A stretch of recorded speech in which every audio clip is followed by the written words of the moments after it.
Ternyata proklamasi 1945 tidak serta-merta mengusir para penjajah durjana. Estafeta perjuangan kemerdekaan masih memerlukan darah dan pengorbanan.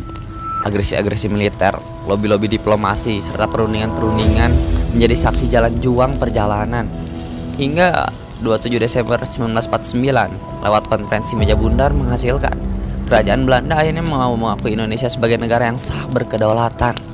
Tapi bukan Indonesia yang bersatu bentuk, justru berpisah-pisah dalam 16 negara bagian. Lambat laun kekacauan mencuat di berbagai penjuru negeri. Resolusi dan demonstrasi ketidakpuasan rakyat atas pemecah belahan yang terjadi. Belakangan, ternyata diplomat Vanuk dari Belanda masih terdapat keinginan memecah belah bangsa yang ingin persatuan ini.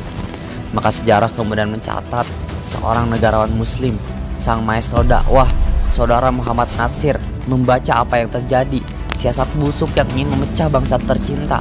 Natsir segera melobi setiap pemimpin-pemimpin fraksi bangsa, dari kiri sampai kanan, dari Insinyur Sakirman Partai Komunis Indonesia sampai Tuan Sapeti Angel, wakil dari BFO Majelis Permusyawaratan Federal, menangkap setiap rasa, menyatukan asa, merangkai kembali cita yang sama.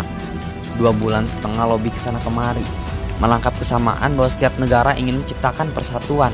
Maka 3 April 1950, Natsir tampil di depan podium sidang paripurna Parlemen Republik Indonesia Serikat. Dibacakan sebuah pidato penghabisan, pidato persatuan, pidato yang kelak melegenda dalam sejarah perjuangan, menguraikan apa yang terjadi, menutup dengan mosi persatuan, mosi integral. Dengan hal yang demikian, saya ingin memajukan satu mosi kepada pemerintah yang bunyinya demikian.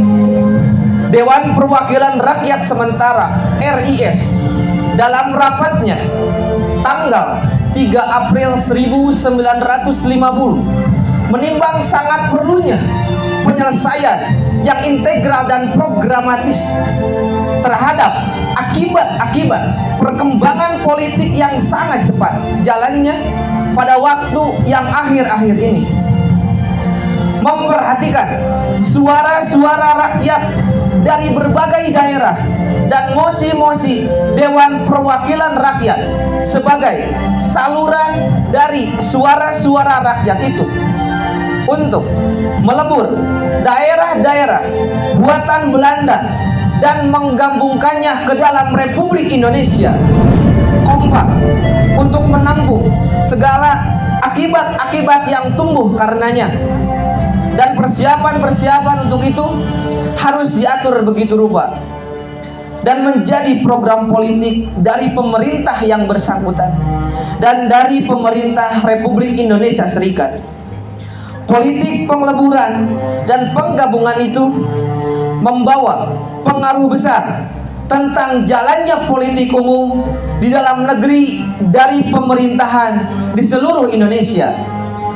Memutuskan, menganjurkan kepada pemerintah supaya mengambil inisiatif untuk mencari penyelesaian atau sekurang-kurangnya menyusun suatu konsepsi penyelesaian bagi soal-soal yang hangat yang tumbuh sebagai akibat perkembangan politik di waktu yang akhir-akhir ini dengan cara integral dan program yang tertentu. Muhammad Natsir di dalam ruangan sidang konstituante pada tanggal 3 April 1950. Assalamualaikum warahmatullahi wabarakatuh.